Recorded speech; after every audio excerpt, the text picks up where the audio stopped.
الحمد لله نحمده ونستعينه ونستغفره ونؤمن به ونتوكل عليه ونعوذ بالله من شرور أنفسنا ومن سيئات أعمالنا من يهده الله فلا مضل له ومن يضلله فلا هادي له ونشهد أن لا إله إلا الله وحده لا شريك له ونشهد أن سيدنا ومولانا محمدا عبده ورسوله فصلى الله عليه وسلم تسليما كثيرا كثيرا أما بعد فأعوذ بالله من الشيطان الرجيم بسم الله الرحمن الرحيم يا أيها الذين آمنوا إن جاءكم فاسق بنبأ فتبينوا أن تصيبوا قوما بجهالة فتصبحوا على ما فعلتم نادمين واعلموا أن فيكم رسول الله لو يطيعكم في كثير من الأمر لعنتم ولكن الله حبب إليكم الإيمان وزينه في قلوبكم وكره إليكم الكفر والفسوق والعصيان أولئك هم الراشدون فضلا من الله ونعمة والله عليم حكيم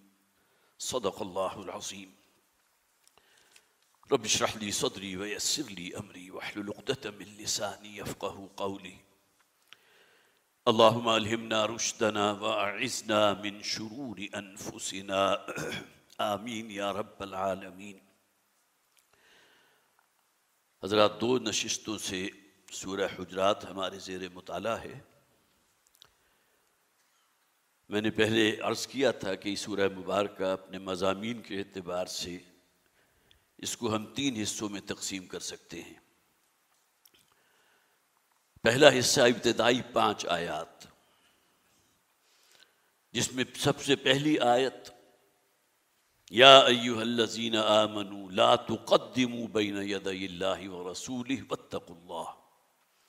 اہل ایمان مت تجاوز کرو اللہ اور اللہ کے رسول کے احکامات سے، اور دیکھو تقوی پر کاربند رہو۔ تقوی اصل میں وہ شے ہے جو تمہیں اس رستے پر چلائے رکھے گی، کنٹینیو کرے گی۔ اس کے بعد کی 4 آیات جو ہم نے پچھلی مرتبہ مکمل کی تھی، اس میں اس حیت اجتماعیہ کے لیے جو اساس اور بنیاد بنتی ہے، محمد رسول اللہ صلی اللہ علیہ وسلم کے ساتھ ہمارا کیا رویہ ہونا چاہیے، ہماری روش کیا ہونی چاہیے۔ یا ایھا الذین آمنوا لا ترفعوا اصواتکم فوق صوت النبی، صرف ترجمہ کر رہا ہوں، اہل ایمان اپنی آوازوں کو نبی کی آواز سے بلند مت کرنا۔ ولا تجہروا لہ بالقول کجہر بعضکم لبعض، اور ان کے ساتھ بلند آوازی سے گفتگو نہ کیا کرو یا نہ کرنا جیسا کہ باہم ایک دوسرے سے گفتگو کرتے ہو۔ ان تحبط اعمالکم وانتم لا تشعرون، اندیشہ ہے کہ تمہارے تمام اعمال اکارت قرار دے دیے جائیں گے اور تمہیں خبر تک نہیں ہوگی، تمہیں شعور تک نہیں ہوگا۔ ان الذین یغضون اصواتهم عند رسول اللہ، یقیناً وہ لوگ جو اپنی آواز کو پست رکھتے ہیں اللہ کے رسول کے سامنے، اولئک الذین امتحن اللہ قلوبهم للتقوی، یہی وہ لوگ ہیں کہ جن کے دلوں کو اللہ تعالیٰ نے جانچ لیا ہے، منتخب فرما لیا ہے تقوی کے لیے۔ لہم مغفرۃ و اجر عظیم، ان کے لیے مغفرت بھی ہے اور بہت بڑا اجر بھی ہے۔ اس کے بعد اگلی 2 آیات بھی اسی سلسلہ مضمون کو آگے بڑھایا جا رہا ہے۔ خاص طور پر مدینہ کے قرب و جوار میں جو بھی بدو آباد تھے، جو حضور پر ایمان لا چکے تھے، جیسا کہ عام طور پر جو بھی بادیہ نشین ہوگا، جو بھی کوئی دیہات میں رہنے والا ہوگا، تو شہر میں رہنے والے لوگوں کا جو ایک کلچر ہوتا ہے اس سے وہ نابلد ہوتے ہیں۔ لہٰذا بعض تجربات ایسے ہوئے کہ کوئی شخص آیا کسی دور کی بستی سے مدینہ آ کر نبی اکرم صلی اللہ علیہ وسلم کے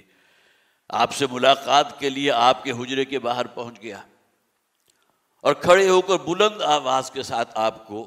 صدا لگا، یا محمد اخرج علینا، اے محمد صلی اللہ علیہ وسلم ذرا باہر، میں اب ترجمہ کر رہا ہوں، اخرج کے معنی نکلیے باہر، باہر تشریف لائیے۔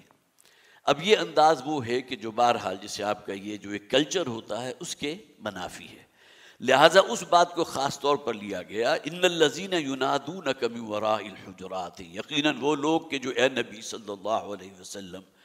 آپ کو پکارتے ہیں من وراء الحجرات، آپ کے گھر یا آپ کے کمروں کے باہر سے، اکثرہم لا یعقلون، ان میں سے اکثر لوگ وہ ہیں جو ناسمجھ ہیں،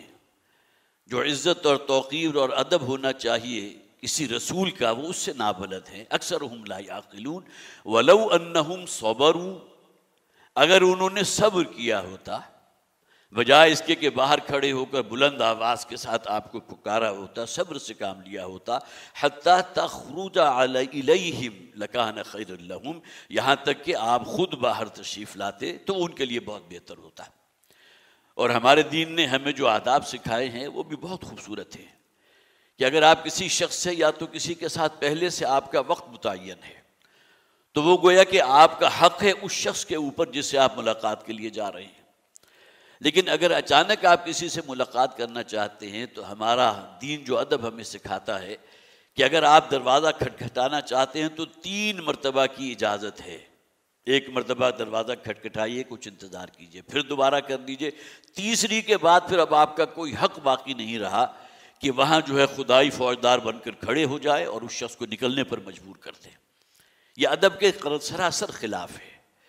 نبی اکرم صلی اللہ علیہ وسلم کا بھی یہ معمول تھا، اور ایک بہت خوبصورت واقعہ ہے، ممکن ہے بہت سے حضرات نے وہ سنا بھی ہو، لیکن بہرحال انہی واقعات کے اعادے سے اور اس کے تکرار سے ہمارے جذبات ایمان میں اضافہ بھی ہوتا ہے کہ حضور ایک مرتبہ کسی صحابی سے ملاقات کے لیے تشریف لے گئے، اور آپ نے مناسب یہ سمجھا کہ بجائے دروازہ کھٹکھٹانے کے آپ نے السلام علیکم، یہ بھی گویا کہ اپنی آمد کی ایک اطلاع تھی۔ بڑے بڑے گھر تو ہوتے نہیں تھے،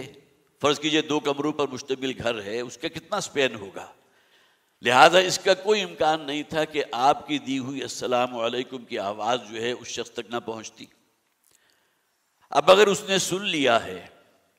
اور آواز بھی فرض کیجئے اس نے پہچان لی ہے کہ اللہ کے رسول کی ہے، تو جس طرح والہانہ وہ باہر نکلے گا آپ اس کا اندازہ کر سکتے ہیں۔ دوسری مرتبہ آپ نے پھر السلام علیکم،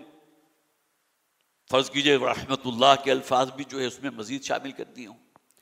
3 مرتبہ آپ نے اس طرح سلام کہا اور اس کے بعد واپس تشریف لے جانے لگے۔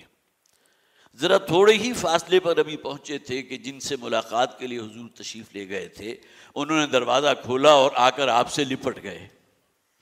اب یہ وہی بات جیسا کہ ہم نے پڑھا تھا، جو ادب اور احترام کے ساتھ جو تعظیم اور محبت تھی صحابہ کرام کے دلوں میں نبی اکرم صلی اللہ علیہ وسلم کے لیے، تو حضور نے سوال کیا کہ 3 مرتبہ میں نے السلام علیکم کہا اور تم نے دروازہ نہیں کھولا، جب میں جانے لگا تو تم باہر نکل آئے۔ تو بہت خوبصورت بات کہی تھی صحابی نے، فرمایا کہ حضور میں چاہتا تھا کہ آپ کی زبان مبارک سے میرے لیے 3 مرتبہ سلامتی کی دعا نکلے۔ اب یہ وہ کلچر ہے جو ہمارا دین ہمیں سکھا رہا ہے، اور اس کا گویا کہ جو بدو تھے اور جو بادیہ نشین تھے جن کے بارے میں قرآن بھی کہہ رہا ہے کہ وہ سمجھ جو ہے اور جسے آپ کا یہ کلچرڈ قسم کی جو ایک نیچر ہوتی ہے اس سے جو ہے نابلد تھے، لہٰذا انہیں منع کر دیا گیا کہ انہیں یہ نہیں کرنا چاہیے نبی اکرم صلی اللہ علیہ وسلم کے ساتھ کہ دروازے یا گھر کے باہر کھڑے ہو کر زور زور سے آوازیں لگا رہے ہوں، یا محمد اخرج علینا وَلَوْ أَنَّهُمْ صَبَرُوا حَتَّى تَخْرُجَ إِلَيْهِمْ لَكَانَ خَيْرًا لَهُمْ وَاللَّهُ غَفُورٌ رَحِيمٌ۔ اللہ تعالیٰ معاف فرمانے والا ہے، نادستہ اگر کسی سے کوئی یہ اس قسم کا معاملہ ہو گیا ہو تو اللہ معاف فرما دے گا، لیکن آئندہ سے اس معاملے میں محتاط رہنے کی تاکید ہے۔ اب دیکھیں جو اگلی آیات ہیں، یہ 6 آیات جو اب ہم آج انشاءاللہ پڑھیں گے، اس میں 2 احکامات ہیں اور 6 نواہی ہیں۔ جیسا کہ میں نے عرض کیا تھا، جہاں مسلمانوں کے حیث اجتماعیہ کے لیے، ان کی ملی وحدت کے لیے ایک اصول بیان کر دیا گیا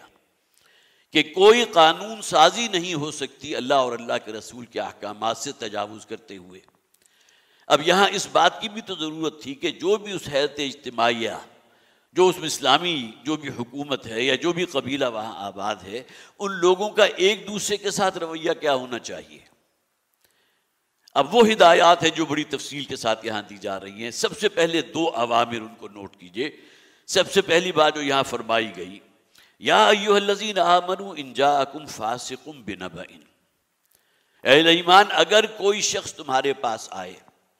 یہاں فاسق کا ترجمہ میں اس اعتبار سے نہیں کر رہا کہ جو کوئی گناہ گار ہو، جو فاسق و فاجر ہو، بلکہ ایسا شخص کہ جس کے تقوی، جس کے تدین، جس کی راست بازی پر تمہیں ابھی پوری طرح لحاظ نہ ہو. وہ کوئی اجنبی شخص ہو سکتا ہے جس کے بارے میں بھی تمہیں معلوم نہیں کہ جو بات وہ مجھ سے کر رہا ہے آیا اس نے کوئی اس کی تحقیق اور تفتیش کر لی یا نہیں کر لی. تو اذ جاءکم فاسق بنبأ، کسی اہم خبر کے ساتھ، فتبینوا، اب یہ حکم ہے تو لازماً اس کو چھان پٹک لیا کرو، تفتیش کر لیا کرو، کھود کرید کر لیا کرو، تحقیق کر لیا کرو کہ جو بات اس نے تم تک پہنچائی ہے واقعتاً وہ صحیح ہے بھی یا نہیں. اس حکم کے لیے جو جامع عنوان تجویز کیا جاتا ہے وہ افواہوں کا سد باب. افواہ کسے کہتے ہیں؟ کسی شخص نے آپ تک کوئی بات پہنچا دی اور آپ نے بغیر تحقیق کیے اسے آگے بیان کر دیا. اس نے بغیر تحقیقی آگے 10 افراد تک پہنچا دی، اور پھر بالکل اسی طرح جس طرح جنگل کی آگ پھیلتی ہے اسی طرح یہ افواہ جو ہے وہ پھیل جاتی ہے، اور اس کا امکان ہے کہ اس کی بنیاد پر کوئی بہت بڑا غلط اقدام جو ہے وہ لے لیا جائے، غلط جو ہے قدم اٹھا لیا جائے. لہذا بہت اہم شے ہے، افواہوں کا سد باب ہونا چاہیے. اب یہاں معاملہ اس اعتبار سے بالکل یکسر مختلف ہوگا کہ اگر وہ شخص جو آپ سے بات کر رہا ہے اس کے تقوی اور اس کے تدین پر، اس کی دینداری کے اوپر، اس کی راست بازی پر آپ کو یقین ہے، آپ کا تجربہ ہے، تو ظاہر آپ اس بات کو قبول کر لیں گے. لیکن اگر کسی اجنبی کی طرف سے ایسی بات آئی ہے تو اس کی تحقیق کرنا اور اس کو خوب اچھی طرح چھان پٹک کر لینا، اس کا حکم دیا گیا قرآن حکیم. فتبینوا، لازماً تحقیق کر لیا کرو. اس لیے کہ آگے جو فرمایا گیا امکان اس بات کا ہے ان تصیبوا قوما بجہالۃ فتصبحوا علی ما فعلتم نادمین، کہ تم کسی کے خلاف کوئی نادانی کے عالم میں، اس لیے کہ تم نے اس خبر کو قبول کر لیا بغیر تحقیق کیے ہوئے، تو تم کسی کے خلاف کوئی اقدام کر بیٹھو اور بعد میں خود تمہیں پشیمان ہونا پڑے. اس کا پورا امکان موجود ہے. نبی اکرم صلی اللہ علیہ وسلم کی ایک حدیث موجود ہے کہ جس میں حضور نے، اب یہ صحیح مسلم میں بھی ہے، ابو داؤد میں بھی ہے، حضرت ابو ہریرہ رضی اللہ تعالیٰ عنہ اس کے راوی ہیں، ان سے مروی بہت سی احادیث آپ نے سنی بھی ہوگی عام طور پر. عن ابی ہریرہ رضی اللہ تعالیٰ عنہ، گویا کہ یہ وہ حضرات ہیں کہ جن کی نبی اکرم صلی اللہ علیہ وسلم کے فرامین مبارکہ کو ہم تک پہنچانے میں جنہوں نے پوری زندگیاں لگا دی، اور اس کے بعد پورا سلسلہ ہے جس میں جو بھی روایت کسی محدث تک پہنچی ہے تو اس میں جتنے بھی راوی آ رہے ہیں ان میں سے ایک ایک کی چھان پھٹک کرنا، اس کے کردار کے بارے میں پوری تسلی حاصل کرنا، کسی نے کوئی جھوٹ نہ بولا ہو، کسی کو دھوکہ نہ دیا ہو، غلط بیانی سے کام نہ لیا ہو. یا اسماء الرجال کے نام سے ہمارے ہاں پورا جو ہے ایک وہ موجود ہے کہ جس میں معلوم ہوتا ہے کہ ہمارے محدثین نے پوری زندگیاں لگائی ہیں اس کام کے اوپر کہ جو بھی راوی ہے اس کی پوری اچھی طرح تحقیق کر لی جائے. کسی سے کوئی غلط بیانی اگر کوئی جو ہے منسوب ہو گئی تو اس سے جو بھی روایات دی گئی ہیں ان کو کالعدم قرار دے دیا جاتا رہا ہے. اس درجے احتیاط کی گئی ہے. تو یہاں جو فرمایا گیا نا کہ امکان ہے اس بات کا کہ جو بات تم تک پہنچی ہو، چونکہ تم نے اس کی کوئی تحقیق نہیں کی. اب خاص طور پر چونکہ اگلی آیت میں فرما دیا گیا وَاعْلَمُوا أَنَّ فِيكُمْ رَسُولَ اللَّهِ، اب معلوم ہوا کہ یہ ہدایت جو دی جا رہی ہے اس کا بہت گہرا تعلق ہے کہ نبی اکرم صلی اللہ علیہ وسلم کی طرف اگر کوئی بات منسوب کر دی جائے اور اس کے معاملے میں احتیاط کا دامن ہاتھ سے چھوڑ دیا جائے تو یہ تو وہ جسارت ہوگی جو ناقابل معافی ہے. اور آپ کو معلوم ہے کہ ہمارے ذخیرہ احادیث میں ایسی احادیث شامل کر بھی دی گئی تھی کہ جس کو باقاعدہ پھر لوگوں نے بڑی محنت کر کے ان کو الگ کیا ہے، جو ضعیف احادیث تھی، جو موضوع احادیث تھی. اس معاملے میں جس درجے احتیاط سے کام لیا ہمارے محدثین میں آپ اس کا اندازہ نہیں لگا سکتے. تو فَتُصْبِحُوا عَلَىٰ مَا فَعَلْتُمْ نَادِمِينَ، اور اس اطلاع کی جو غلط آپ تک پہنچائی گئی چونکہ آپ نے تحقیق نہیں کی تھی اور اقدام کر لیا تو آپ کے اس کے اوپر پھر نادم ہونا پڑے. وَاعْلَمُوا أَنَّ فِيكُمْ رَسُولَ اللَّهِ، یہاں اس کو جوڑ لیجئے اسی بات کے ساتھ. ایک تو وہی کہ جو 4 آیات ہم نے پڑھی کہ اللہ کے رسول پر ایمان بالرسالت، جس کے 2 ارکان ہیں، اطاعت رسول اور محبت رسول صلی اللہ علیہ وسلم۔ ایک اصولی بات کرنے کے بعد کہ افواہوں کا سد باب ہونا چاہیے کسی مسلم کمیونٹی کے اندر، مسلمان معاشرے کے اندر، اس کے ساتھ پھر ریفر بیک کر دیا گیا وَاعْلَمُوا أَنَّ فِيكُمْ رَسُولَ اللَّهِ۔ خوب اچھی طرح یہ بات ذہن نشین کر لو کہ تمہارے درمیان محمد صلی اللہ علیہ وسلم اللہ کے رسول موجود ہیں۔ گفتہ اللہ بود، جو بات ان کی زبان سے نکل رہی ہے وہ تو گویا کہ اللہ کی طرف سے ہے نا، وَمَا يَنطِقُ عَنِ الْهَوَىٰ إِنْ هُوَ إِلَّا وَحْيٌ يُوحَىٰ۔ خاص طور پر دین کے معاملے میں جو ہدایت انہوں نے دی ہے محمد رسول اللہ صلی اللہ علیہ وسلم نے، وَمَن يُطِعِ الرَّسُولَ فَقَدْ أَطَاعَ اللَّهَ، جو شخص بھی رسول کی اطاعت کرتا ہے وہ اصلاً اللہ کی اطاعت کر رہا ہے۔ تو وَاعْلَمُوا أَنَّ فِيكُمْ رَسُولَ اللَّهِ، خوب اچھی طرح جان لو کہ تمہارے درمیان اللہ کے رسول موجود ہیں۔ ان کی طرف کسی بات کو غلط منسوب کر دینا، جیسا کہ میں نے عرض کیا، یہ تو وہ جرم اور وہ جسارت ہے کہ جس کی سزا کا آپ کوئی تصور نہیں کر سکتے۔ کسی ایسے شخص کی بات کو آگے منقول کر دینا نقل کہ جس کی آپ نے تحقیق نہیں کی، وہ بھی گناہ کی بات ہے۔ جیسا کہ اس حدیث کا میں حوالہ دے رہا تھا جو حضرت ابو ہریرہ رضی اللہ تعالیٰ عنہ نے جو فرمایا، جو مسلم میں موجود ہے اور اسی طرح ابو داؤد میں موجود ہے، کفا بالمرء کذبا ان یحدث بکل ما سمع۔ خاص طور پر ہمارے جو آپس کے معاملات ہوتے ہیں، ہمارا ایک حلقہ احباب بھی ہے، ہمارے اعزا و اقارب بھی ہیں، اور عام طر یہی وہ حلقہ ہے کہ جس میں اس قسم کی باتیں جو ہیں وہ آگے بڑھتی بھی ہیں۔ کسی کے بارے میں کوئی بات آپ کے علم میں آ گئی، غلط بات ہے، عیب ہے، اور آپ نے بغیر تحقیقی آگے اس کو بیان کر دیا، اور وہ ایک شخص کے بجائے اب وہ 10 اشخاص تک پہنچ گئے، اس سے اور آگے تجاوز کر جائے گی۔ تو جہاں تک معاملہ یہ ہے کہ نبی اکرم صلی اللہ علیہ وسلم کے جو فرمودات ہیں اس معاملے میں تو حد درجے احتیاط کی ضرورت ہے۔ کفا بالمرء کذبا ان یحدث بکل ما سمع، کسی شخص کے جھوٹا ہونے کے لیے صرف یہی بات کافی ہے کہ وہ بیان کر دے کسی بات کو بغیر تحقیق کیے ہوئے دوسرے شخص کی طرف۔ اب اس معاملے میں جیسا کہ میں نے عرض کیا کہ ہمیں بھی بڑا احتیاط سے کام لینا چاہیے۔ کچھ لوگوں کی برائیاں جو ہمارے خاص طور پر جو اوپر کے طبقات ہیں، جو حکمران طبقہ ہے، وہ تو ایسی چیزیں ہیں کہ جو بالکل کھلی ہیں،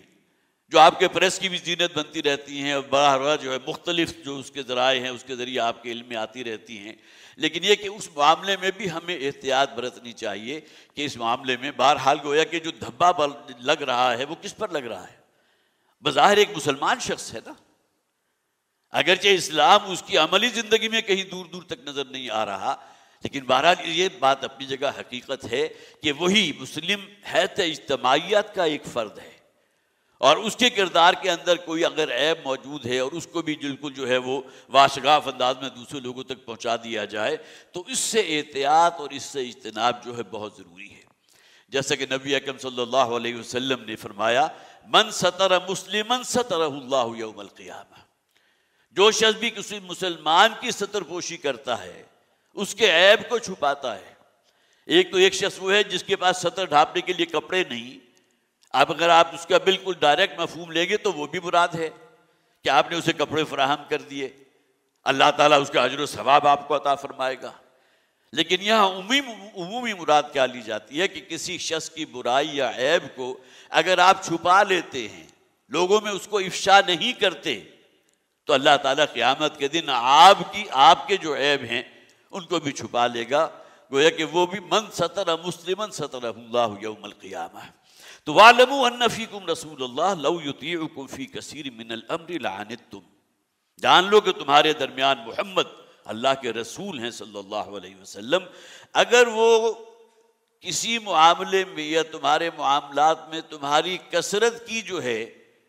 ان کی بات ماننے لگیں، لعنتم، تو تم خود مشکل میں مبتلا ہو جاؤ، مشکل تمہارے اوپر آ پڑے، اس لیے کہ محمد رسول اللہ صلی اللہ علیہ وسلم تو حجت ہے نا اللہ کی۔ اور اس بات کو بھی ذہن میں رکھیے، یہ مدنی صورت ہے اور یہ مدینہ میں نازل ہوئی۔ بہت سے ایسے لوگ تھے جنہوں نے اسلام کا لبادہ اوڑھا ہوا تھا لیکن حقیقتاً وہ منافقین میں شامل تھے. تو ایسے لوگ بھی تو ہو سکتے تھے نا جو نبی اکرم صلی اللہ علیہ وسلم کی محفل کے اندر گستاخی کے مرتکب ہوں. ایسی مثالیں بھی موجود ہیں.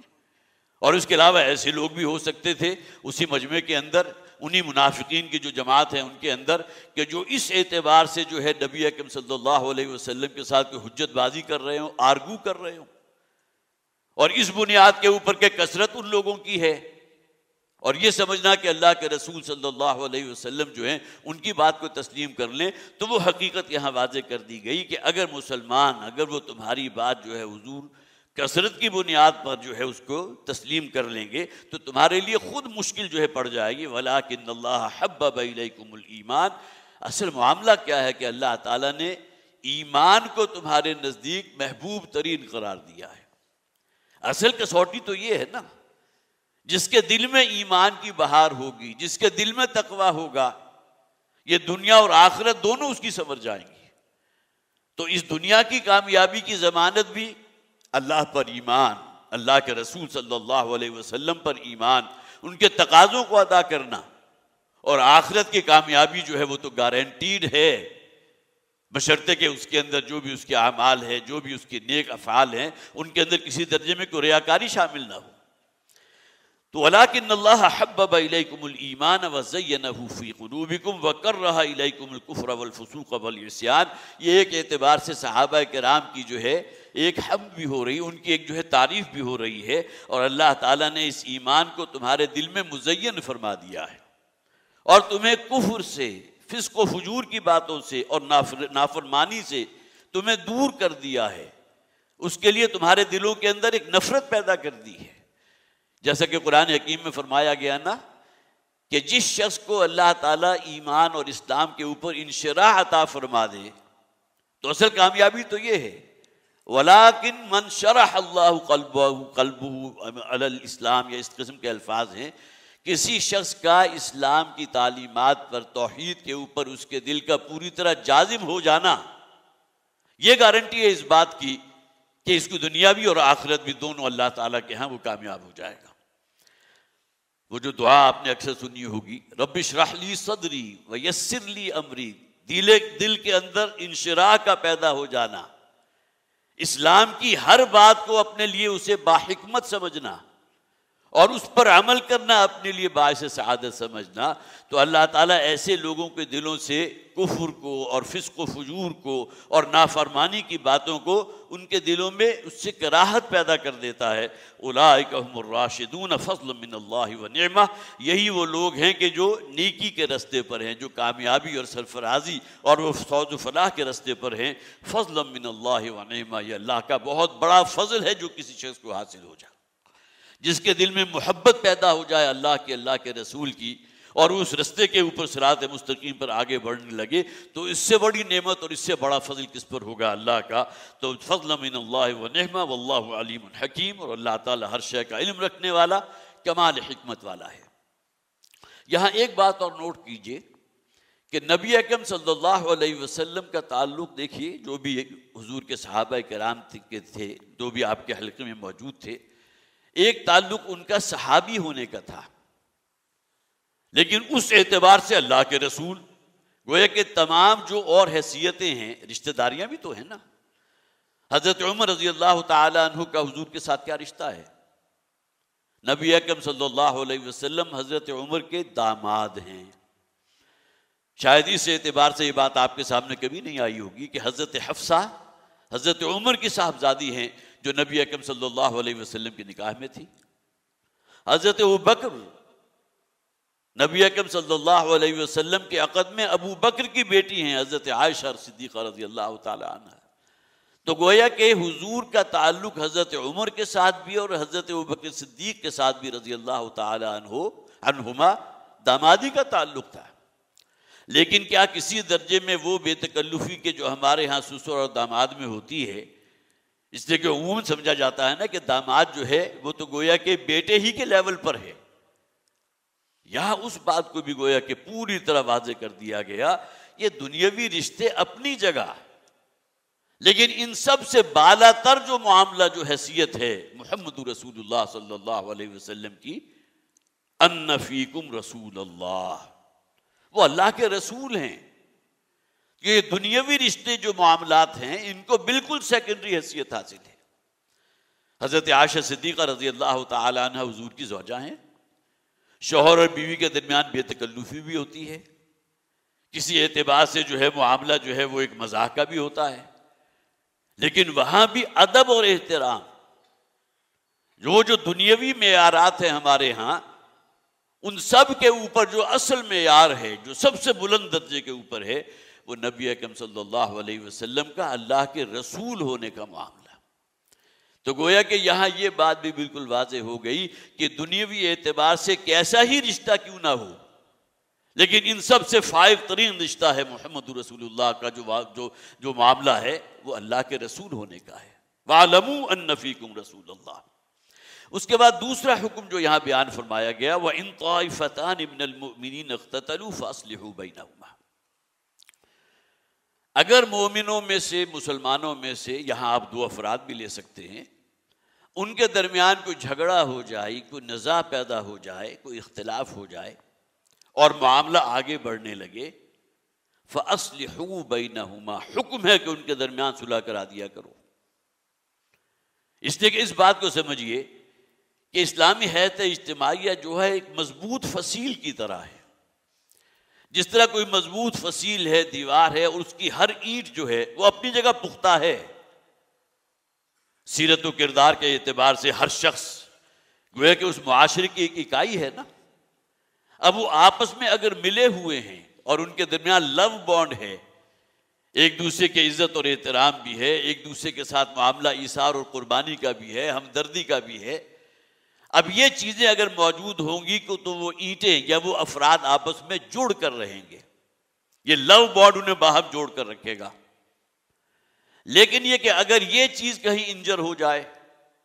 وہ جو 6 نواحی آگے آئیں گے اس کے اندر بنیادی چیز یہی ہے کہ وہ مجلسی برائیاں جو ہمارے ہاں عمومی طور پر ہوتی ہیں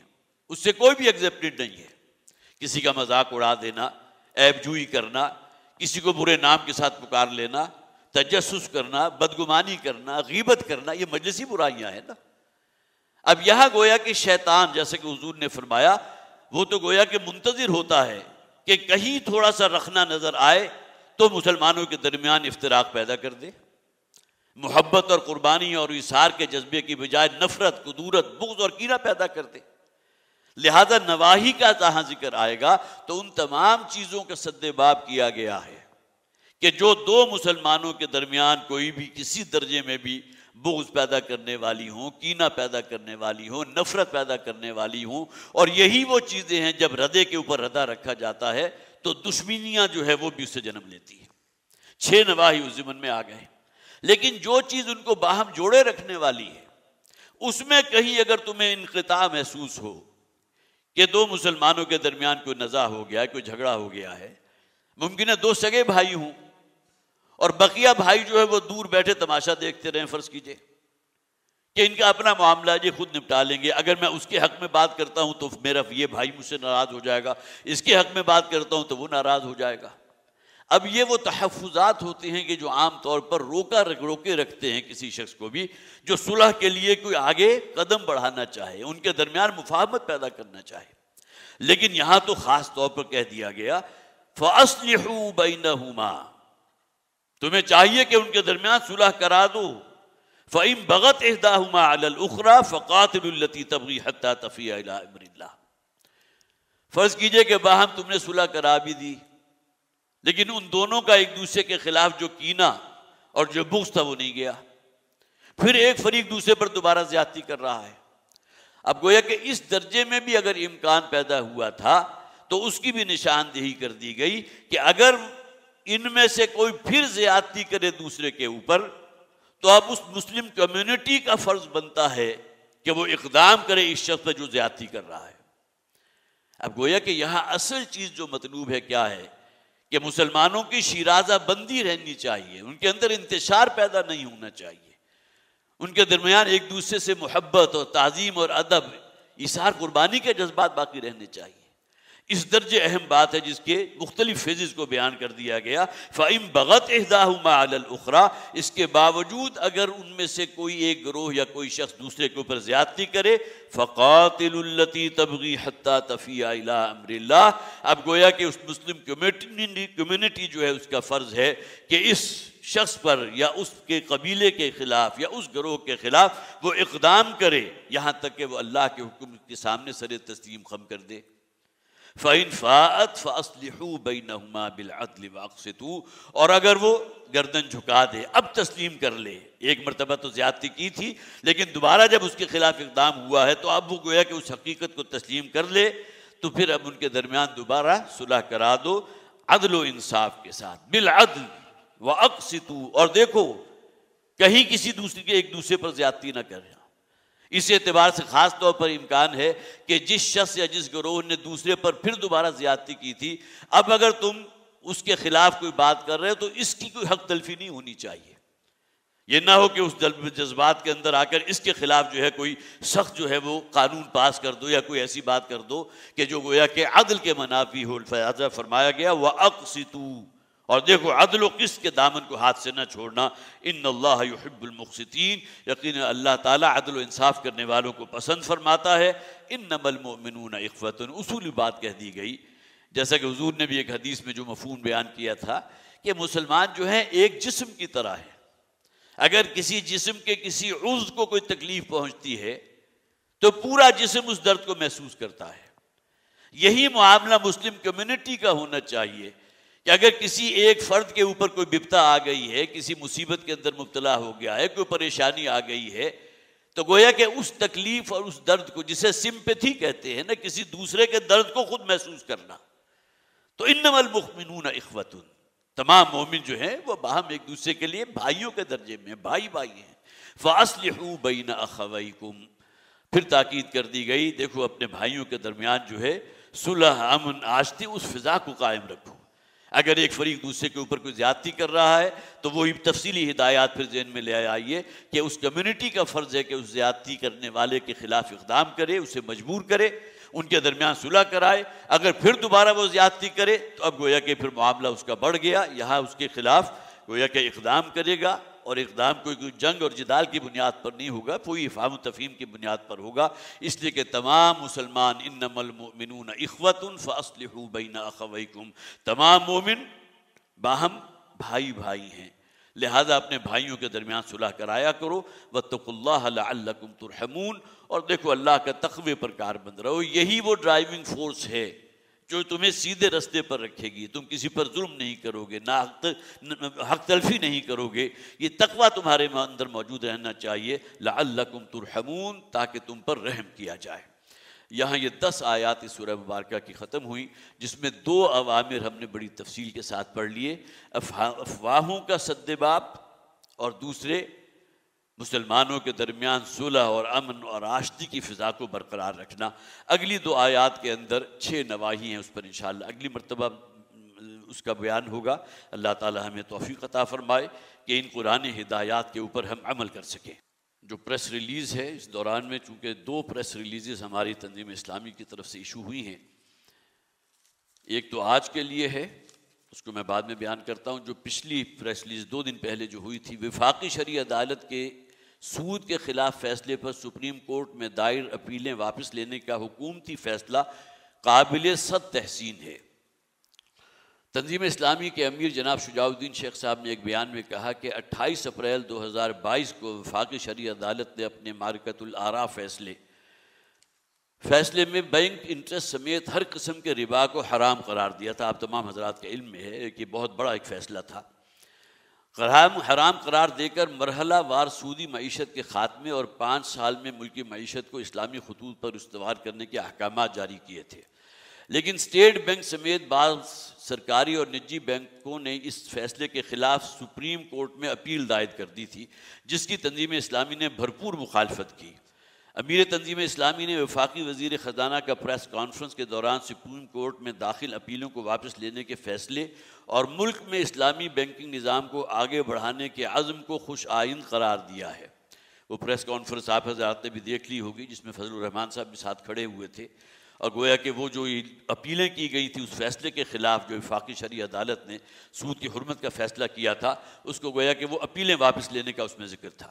انہوں نے کہا کہ حکومت اور معیشت سے متعلق ریاستی اداروں کی یہ اولین ذمہ داری ہے کہ مملکت خداداد پاکستان کے معاشی نظام کو مکمل طور پر شریعت کے مطابق ڈھالا جائے تاکہ ملک میں قرآن و سنت کی بالادستی قائم ہو، جس کا ہمارا آئین بھی ہم سے تقاضا کرتا ہے۔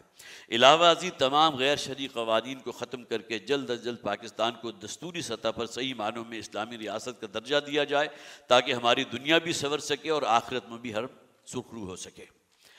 اور دوسرا معاملہ ٹرانسجنڈر جو ایکٹ تھا، وہ آپ حضرات کو علم ہے 2018 میں یہ پاس بھی ہو گیا تھا اور وہ ابھی آگے ہی بڑھ رہا ہے۔ اگرچہ سینیٹر مشتاق صاحب نے کی جو کوششیں ہیں، اور ہم نے جو تنظیم اسلامی کے تحت ایک بہت بڑا سیمینار بھی ادھر قرآن آڈیٹوریم میں کیا تھا، جو حضرات بھی اس میں شریک ہوئے ہوں، اس حوالے سے ہی پریس ریلیز ہے کہ مملکت خداداد پاکستان میں ہم جنس پرستی کو فروغ دینے والی فلم کی نمائش روکی جائے۔ امیر تنظیم اسلامی نے سخت غم و غصے کا اظہار کرتے ہوئے کہا کہ اسلام کے نام پر قائم ہونے والے ملک پاکستان میں LGBTR اور کا غلیظ ایجنڈا نافذ کرنے کی مذموم کوشش کی جا رہی ہے، اور اس کے لیے بدنام زمانہ ٹرانسجنڈر ایکٹ 2018 کا سہارا لیا جا رہا ہے۔ صنف یعنی کہ جو انسان کے جو سیکس ہوتی ہے اس کو بنیاد بنا کر ذاتی احساسات، خواہشات اور میلان طبع کا بیہودہ عذر تراشا گیا تاکہ ہم جنس پرستی اور جنسی آوارگی کو فروغ حاصل ہو۔ انہوں نے انتہائی افسوس کا اظہار کرتے ہوئے کہا کہ یہ کیسے ممکن ہوا کہ ہم جنس پرستی پر مبنی ایک فلم، جوائے لینڈ شاید اس کا نام ہے، کہ نمائش کے لیے سینسر بورڈ نے باقاعدہ اجازت نامہ بھی جاری کر دیا۔ مطالبہ کیا گیا کہ اس فلم کی نمائش پر فوری پابندی لگائی جائے۔ فلمیں اور ڈرامے عمومی طور پر بے حیائی، فحاشی اور عریانی کو پھیلانے کا ایک بنیادی ذریعہ بنتے ہیں، لہٰذا اسلامی نظریاتی ریاست میں ان کی نمائش کی قطعی طور پر اجازت نہیں ہونی چاہیے۔ وقت آ گیا ہے کہ تمام دینی جماعتیں اور عوام الناس ٹرانسجنڈر قانون کے خاتمے کے لیے بھرپور آواز بلند کریں اور حکومت پر دباؤ ڈالیں کہ اس خلاف اسلام قانون کو فوری طور پر ختم کیا جائے۔ علاوہ ازیں ٹرانسجنڈر قانون کی آڑ میں اب تک جتنے غیر اسلامی اقدامات کیے جا چکے ہیں ان سب کو واپس لیا جائے۔ حقیقت یہ ہے کہ ہماری دنیا اور آخرت کی کامیابی اسی میں مضمر ہے کہ ہم اسلام کے عادلانہ نظام کو مکمل طور پر مملکت خداداد پاکستان میں نافذ کریں۔